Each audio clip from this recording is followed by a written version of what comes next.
नमस्ते प्यारे भाइयों, माताओं और बहनों। शुरू करते हैं कानों देखे किस्से। अदालतें अपने यहाँ कई तरह से लगती हैं।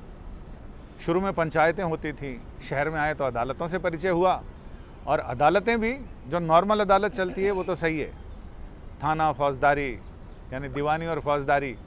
इसके साथ साथ ट्राइब्यूनल्स होते हैं, वो भी अदालत की तरह ही काम करते हैं। और उपभोक्ता अदालतें होती हैं, वो बिल्कुल अलग सेटअप है। वो उपभोक्ताओं के लिए, उनके हित के लिए, उनके कल्याण के लिए और उनके साथ जो सामान विक्रेता हैं, सुविधा देने वाले लोग हैं, वो अगर अमानत में खयानत करते हैं, सुविधाओं में कटौती करते हैं और उसके बाद वो कहते हैं हमारी कोई जिम्मेदारी नहीं, कंधे उचका देते हैं, उनके लिए बड़ी मुश्किल होती है। उपभोक्ता अदालतों से कुछ किस्से बड़े रोचक किस्से आते हैं, बहुत ज़बरदस्त, ऐसे जो हम सोच नहीं सकते वैसे मज़ेदार मुकदमे आते हैं। और वहाँ तो किसी वकील की भी ज़रूरत नहीं है। सादे कागज़ पर लिख के अगर आपने अपनी पीड़ा व्यथा बता दी तो वो अदालतें, उपभोक्ता मंच उसके लिए आपकी शिकायत का निवारण करता है और ज़िला स्तर पे लेकर और राष्ट्रीय स्तर तक है। तो अब देखिए कौवा निकल गया सामने से, क्या करें। तो अदालतों की बात हो और काली चीज़ें सामने से ना निकले तो कैसे कर सकते हैं। तो साहब, कुंवारे लोगों की बड़ी परेशानी है इस दुनिया में। जिनकी शादी हो जाती है वो ऐसे परेशान है और जिनकी नहीं होती है वो वैसे परेशान है। उपभोक्ता अदालतों में बहुत ज़्यादा केसेज जिसके आते हैं कि साहब मैरिज ब्यूरो वालों ने, मैरिज पोर्टल चलाने वालों ने हमसे पैसे ले लिए और हमें रिश्ते तो भेजे ही नहीं, या जो रिश्ते भेजे, जो नंबर भेजा, वो नंबर वाले ढंग से बात नहीं करते, वो हमसे बदतमीज़ी करते हैं। उपभोक्ता अदालतों के फैसलों को लोगों ने कोर्ट तक में चैलेंज किया है, हाई कोर्ट और सुप्रीम कोर्ट तक में। अभी कर्नाटक हाई कोर्ट ने कुछ महीनों पहले ये कहा था कि भाई मैरिज ब्यूरो और मैरिज पोर्टल्स की जिम्मेदारी आपको रिश्ते बताने की है, शादी कराने की गारंटी नहीं लेते। फिर भी लोग मुकदमा दायर करते हैं और ये बताते हैं। अभी मुंबई की एक अदालत में उपभोक्ता फोरम ने फैसला दिया जिसमें उन्होंने बोला कि उपभोक्ता फोरम मैरिज ब्यूरो पर उन्होंने 25,000 रुपये का जुर्माना लगाया और ये बोला कि हर जाना उपभोक्ता को दिया जाए और इसके साथ ही केस और भागदौड़ में जो खर्चा हुआ है वो भी दिया जाए। मसला ये था कि जिस समय उसको पैसे दिए गए थे शादी कराने वाले पोर्टल को, मैरिज ब्यूरो को, उस समय उन्होंने कहा था कि हर महीने आपके पास इतने लोग संपर्क के लिए आएंगे और हमारा इतना बड़ा नेटवर्क है और आपकी प्रोफाइल जब हम लगाएंगे इतने लाख लोगों तक उसकी रीच होगी और हर महीने एवरेज 20 से 25 रिश्ते आपके पास आएंगे और आप उसमें से देख के अपनी तरफ से तसल्ली करके और आप रिश्ते फाइनल कर देना।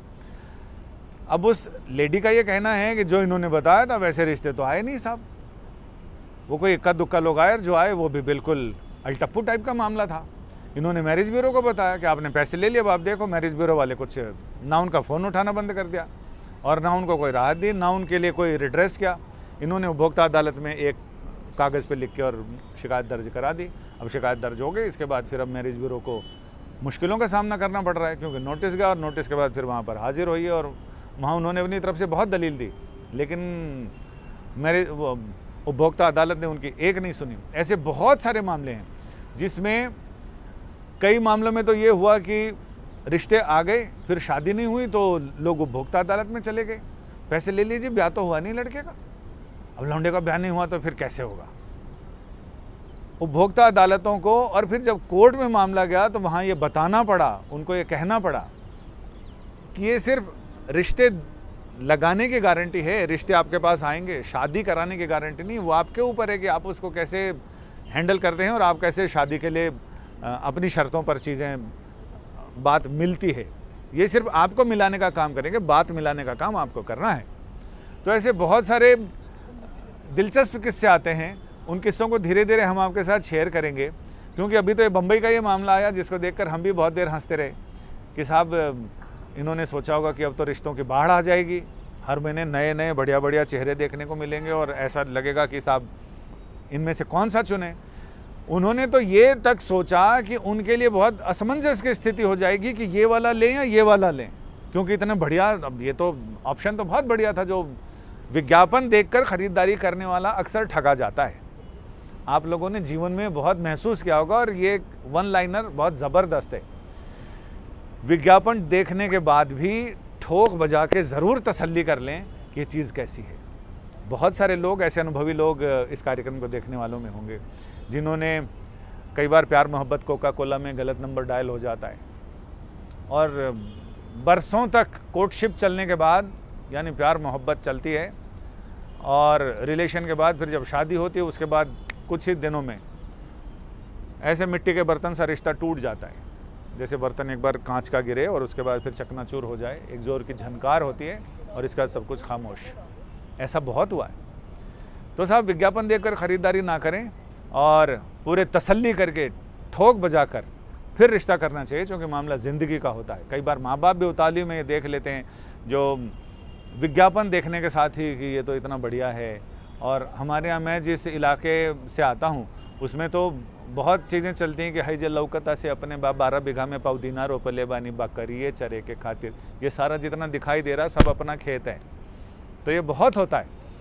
तो ऐसे में आप लोगों के लिए मेरा जितना भी अनुभव है उसमें मैं यही कहना चाहूँगा कि बच्चों के लिए रिश्ते तलाशते समय, खोजते समय अपनी तरफ से तसल्ली ज़रूर करें, क्योंकि आखिर में होता वही है जो हुई है, वही जो राम रचि राखा, जो किस्मत में है वो होता है।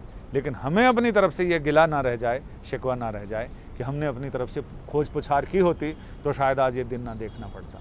इसलिए अपनी तरफ से निश्चिंत होना बहुत ज़रूरी है। तो इस किस्से के बाद अब हम बात करें आज के कुछ खबरों के बारे में बात करते हैं, चूँकि खबरों के ज़रिए ही मैं आप तक पहुँचा हूँ। ये कोर्ट की खबरें ना होती तो शायद ये कार्यक्रम भी नहीं होता। तो इसलिए कानून देखिए, ये तो कानून देखी को सार्थक तो किया जाए। इसलिए दिल्ली हाई कोर्ट में जो मामला आया राकेश अस्थाना के दिल्ली पुलिस कमिश्नर बनने का, तो उस पर सुनवाई और उस पर सरकार ने अपनी तरफ से ये साफ सफाई दी कि साहब हमने पूरे कायदों का, पूरे नियम का और पूरी परंपराओं का पालन किया। 8 ऐसे पुलिस कमिश्नर बने हैं जो इसी तरह से बने, जिनको एक्सटेंशन दिया गया और उसके बाद फिर वो कमिश्नर बनाया गया। तो इसमें ऐसा कुछ नया भी नहीं है और कुछ आश्चर्यजनक भी नहीं है और कुछ ऐसा भी नहीं है जो हमने बिल्कुल परंपराओं को, नियमों को ताक पर रखते हुए किया है। कोर्ट ने बहस पूरी कर ली है, जजमेंट रिजर्व कर लिया है। अब जल्दी ही जब जजमेंट आएगा तो उससे अपन को पता चलेगा कि राकेश अस्थाना की नियुक्ति सही, कोर्ट सही ठहराती है नियमों और कानून की रोशनी में, या फिर उस पर कोई सवालिया निशान लगता है। सवालिया निशान लगेगा भी तो अगर लगता है तो फिर सुप्रीम कोर्ट भी मौका है, तो इसलिए चीज़ें अभी फ़िलहाल तो चलती रहेंगी। अब जो शुक्रवार का कार्यक्रम था उस पर कई लोगों ने अपनी अपनी प्रतिक्रियाएं भेजी हैं और प्रतिक्रियाएं काफ़ी अच्छी भी हैं। अच्छी इन द सेंस कि लोगों ने अपने सुझाव भी भेजे हैं और कुछ पूछताछ भी की है। तो sir please tell us about how we can take advocate enlighten supreme court पर EVS कैटेगरी फॉर फ्री। हाँ, इन्होंने पूछा है कि फ्री में अगर एडवोकेट चाहिए और कुछ लीगल मदद चाहिए, उसके लिए नालसा है, डालसा है, नेशनल लीगल सर्विसेज अथॉरिटी, और दिल्ली की है। स्टेट की भी लीगल सर्विसेज अथॉरिटी होते हैं, जिसमें चीफ जस्टिस अभी शनिवार को गए थे और वहाँ उन्होंने लीगल सर्विसेज के लिए जो सेंटर बनाया है उसका उद्घाटन किया। तो ये आप वहाँ से संपर्क कर सकते हैं और वहाँ आपको फ्री एडवोकेट का और फ्री लीगल एड आपको मिल जाती है। इसके अलावा जहाज वाले प्रकाश के चुटकुले, सर जी मैंने पिछले वीडियो में कमेंट किया था कि आंखों से सुना था, जब मैं पैदा हुआ था तो माँ की बात आंखों से सुनी जाती थी। आपका अपना समाज सेवक। जय हिंद, जय भारत। बिल्कुल सही कहा आपने। जिस समय भाषा नहीं आती है और आदमी कानों से सुन के रिएक्ट नहीं कर पाता तो वो कानों से देखना कहते हैं, कि वो माँ की हर हरकत वो कानों से सुनता है और उससे आँखों से सुनना उसको कहते हैं। और मनोहर सिंह देवड़ा साहब लिखते हैं, I think you got annoyed with my question, but I ask only questions which I didn't know the answers. Apology for the। नहीं मनोहर जी, ऐसा कुछ नहीं है। हमारा ये कहना है कि हमारे हाथ में जर्नलिस्ट या रिपोर्टर या बाकी आप लोग जो हम आपकी सेवा में हाजिर होते हैं, हमारे पास जुडिशियल पावर नहीं है और किसी भी कानून को बदलने की किसी को उसके हमारे पास पावर नहीं है। हम सिर्फ उसमें ये बता सकते हैं, सहमत या असहमत हो सकते हैं आपके साथ। तो जब आपकी ये जो सवाल आप उठाते हैं उसका जवाब सिर्फ कोर्ट दे सकता है, तो इससे अच्छा होगा कि आप PIL दाखिल करें, तो उससे पूरे देश को एक नई रोशनी मिलेगी और अदालत का व्यू उसमें पता चलेगा। और 7B हरसिमरत यादव ये लिखते हैं, sir please reply my question. मैंने आपका क्वेश्चन का जवाब दे दिया है। अब फिर वही सर AFT का पूरा प्रोसेस बताओ। AFT मैंने इनको बता भी दिया है, इनके उसमें कि ये आर्म्ड फोर्सेस ट्रिब्यूनल है जिसमें इनकी जो भी ग्रीवेंसेस होगी वहाँ जाकर ये कह सकते हैं। अब ये साहब ऋषभ भगत साहब, इन्होंने लिखा, ऋषभ भगत 169 लेकिन एंकर जी का नाम क्या है और किस चैनल पर सर के प्रोग्राम आते हैं। साहब मेरा नाम संजय शर्मा है, आज तक का रिपोर्टर हूं और क्राइम तक पे आपको कहानियां सुनाने आता हूं। कानों देखिए कहानियां, कोर्ट के ऐसे किस्से जो आमतौर से मीडिया की सुर्खियां नहीं बनते हैं लेकिन उनमें जान बहुत होती है। फिर इन्होंने पूछा सर AFT के स्टेटस बताइए। साहब मैं बता चुका, SC सामंती का एक समूह है जिसे न दलितों पिछड़ा, आदिवासी, अल्पसंख्यक और महिलाओं का कोई प्रतिनिधित्व नहीं है और न्याय जिस तरह आम जनता तक पहुंच रहा है इससे प्रतीत होता है कि न्याय संभव ही नहीं है। तो साहब ठीक है, अभिषेक सिंह यादव, इनका ये मानना है कि न्याय संभव ही नहीं है, लेकिन फिर भी जो जीत जाता है उसे लगता है कि न्याय हो गया और जो हारता है उसे हमेशा लगता है कि उसके साथ अन्याय हुआ।